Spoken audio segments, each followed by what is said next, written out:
Shabbat Shalom. I hope you're well. I hope all your friends and family are well and had a good week.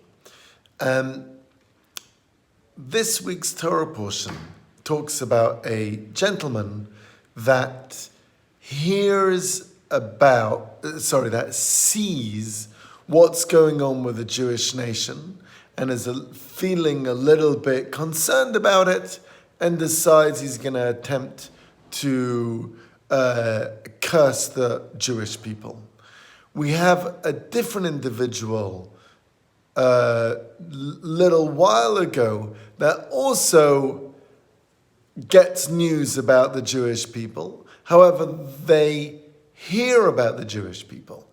The terminology in this week's parasha is Vayar Balak, and Balak sees what's going on.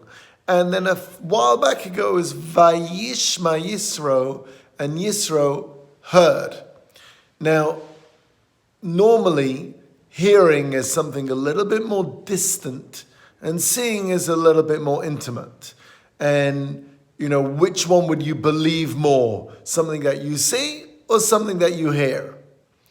Yet, when we see in the story, it's the person, Yisro, that hears on a more distant level, but actually is impacted to go and do something different, and to come and to try and join the Jewish people, as opposed to the person that sees in this week, even though it's more intimate and more, and more personable, and they're seeing it immediately in front of them, yet they are more disturbed and they want to go and hurt the Jewish people.